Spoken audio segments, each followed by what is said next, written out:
The man from Consolidated Ag Ventures paused when she said it. He set his pen down on the offer sheet. He looked across the kitchen table at Norma Fett, 67 years old.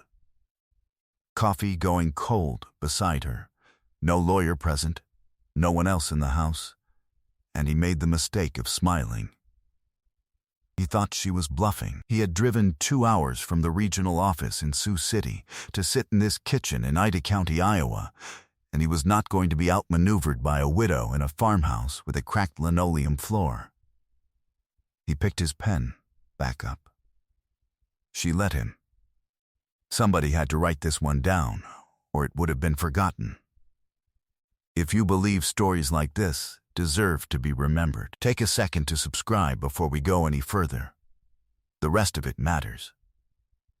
To understand what Norma said that morning, you have to go back about 10 years. That would put you in the fall of 2013, in the Ida County Recorder's Office in Ida Grove, where a part-time clerk named Beverly Stork was processing a routine chain of title search on a parcel in the northwest corner of the county. Beverly had worked in that office for 19 years. She processed title searches the way a person processes anything they have done for 19 years, thoroughly, without drama, with a quality of attention that looks like boredom from the outside and is in fact the opposite. She found something that afternoon that she flagged in her notes and then filed, and then, over the years that followed, mostly forgot about. Until she didn't.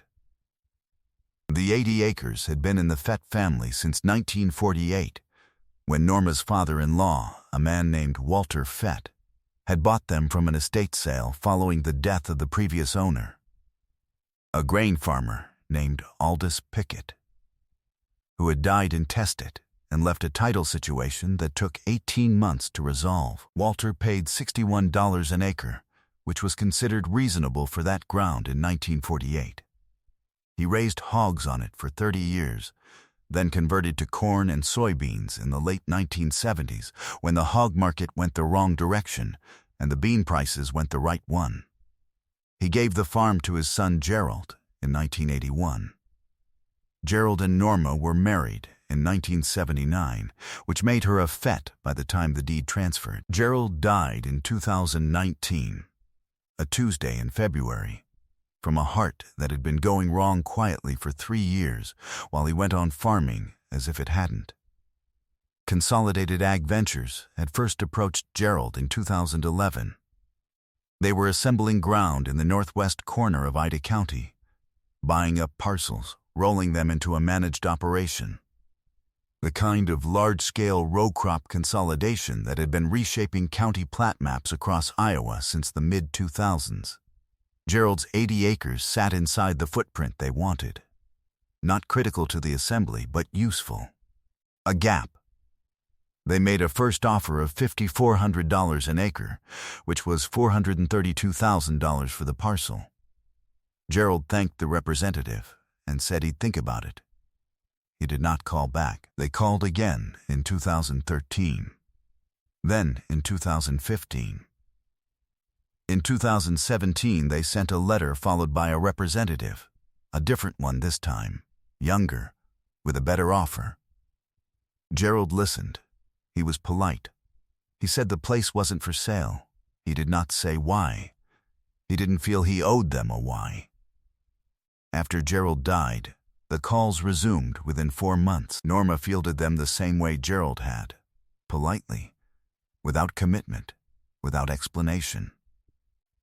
She kept farming the ground with the help of a hired man named Dale Bisson, who lived 3 miles north and ran his own operation and had worked with Gerald going back to the late 1990s. The corn went in on time and the beans went in on time, and the ground produced the way flat. Well-tiled Ida County ground produces when you farm it right, which is reliably and without drama. By the spring of 2023, Consolidated Ag Ventures had assembled 3,900 acres in that corner of the county. Norma's 80 sat in the middle of it like a missing piece in a jigsaw. Their new offer was $9,800 an acre. That was $784,000.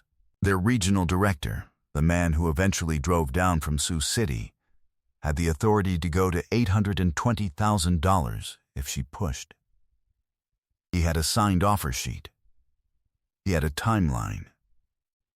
He had been told by someone in the home office in Omaha that this parcel needed to close before the fourth quarter. He had not been told about the road. The Fett Farm's access from the county blacktop ran across a quarter-mile lane. Gravel, maintained, lined with old cottonwoods that Gerald's father had planted in the 1950s when the lane was just 2 ruts in the grass. The lane crossed a neighboring parcel before it reached the 80 acres. Most people assumed it was an easement. An access easement was the reasonable assumption. An access easement would have been clean, transferable, something a corporate buyer could work with. If Consolidated Ag Ventures bought the parcel, they'd need access, and an easement was how that would work. They had looked at the title. They had confirmed access existed. They had not looked at what kind of access. Walter Fett had not purchased an easement in 1948. Walter Fett had purchased the lane. The deed from the Pickett estate in 1948 had conveyed not only the 80 acres of farmland, but a separately described strip of land, the quarter-mile lane, the Cottonwood Corridor, a strip 22 feet wide running from the county road to the northwest corner of the parcel. Aldous Pickett had owned it outright. It was not an access easement appurtenant to the farm.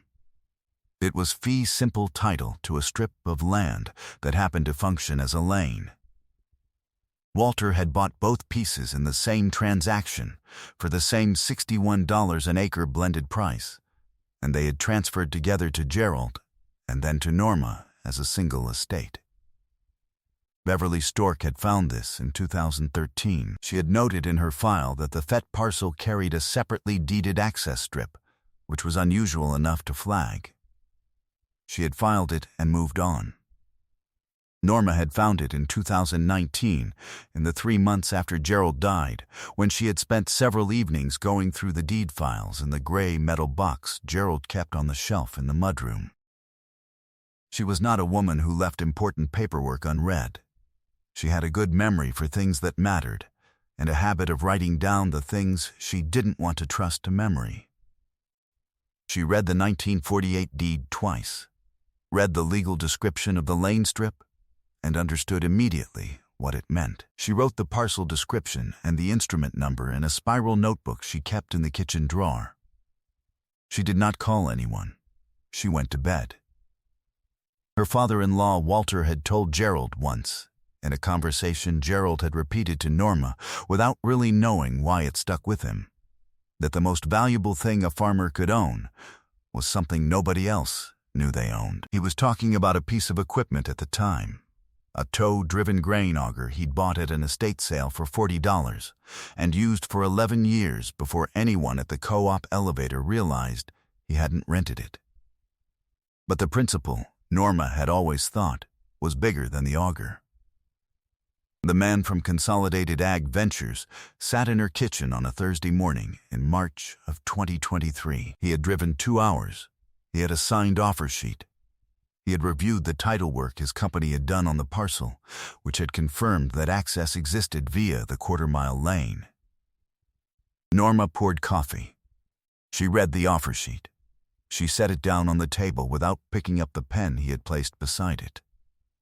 She said, "Before we discuss the acreage price, there's a separate question about the lane." He said there was an access easement of record.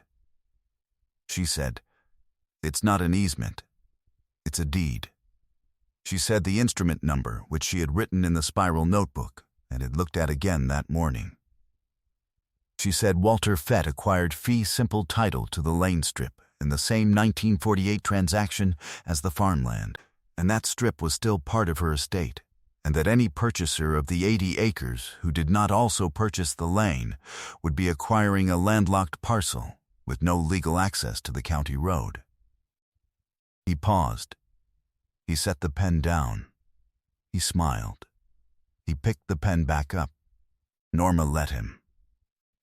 She did not say, without the lane, your 900-acre assembled parcel has a landlocked hole in the middle of it that you cannot farm, cannot access with equipment, and cannot legally cross without her permission. She didn't need to say it. A man who has driven 2 hours to close a deal works that out for himself if you give him 30 seconds of silence. She gave him 45. He asked if he could step outside and make a call. She said of course. He was outside for 17 minutes. She washed her coffee cup and dried it and put it away. When he came back in, he sat down, and he did not pick up the offer sheet. He asked, carefully, whether the lane was something she would consider including in a sale. She said that was a different conversation, with a different number. The negotiation that followed was not completed that Thursday. It took 4 weeks and 2 attorneys. Norma hired a woman named Patricia Holst out of Denison, who had done agricultural title work for 30 years, and 3 additional meetings. The final purchase agreement conveyed the 80 acres of farmland and the separately deeded lane strip as a combined parcel. The price for the farmland was $9,800 an acre, same as the original offer.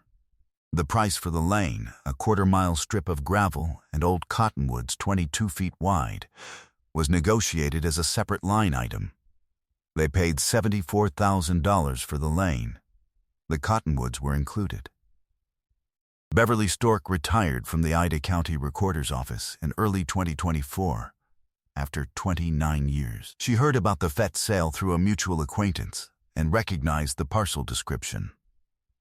She did not remember the specifics of what she'd flagged in 2013, only that she had flagged it, and she found the notation in her old files when she was cleaning out her desk on her last day.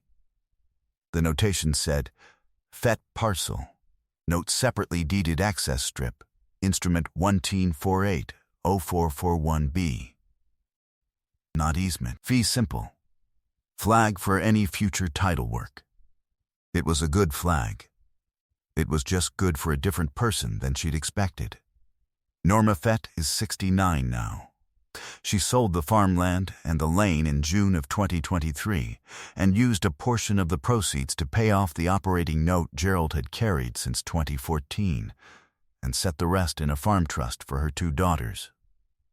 She still lives in the farmhouse. The new owners farm the 80 acres as part of their assembled operation, which is what they wanted, which is what they got. The Cottonwood Lane looks the same as it always did. Dale Bisson plants the parcel now under a custom farming arrangement. He said once, at the co-op in Ida Grove, that Gerald would have gotten a kick out of it. He said Gerald always knew that Lane was different, but never talked about it. That sounds right. Gerald was not a man who talked about things until there was a reason to. Neither was his father. Neither is his widow. There are probably 2 or 3 parcels in every county in Iowa with a title detail that nobody in a regional office in Omaha has thought to look at. The detail is sitting in the recorder's office on a microfilm card or in a scanned document that is technically searchable and practically invisible. The people who own those parcels may or may not know what they have. The ones who do know are not going to tell you.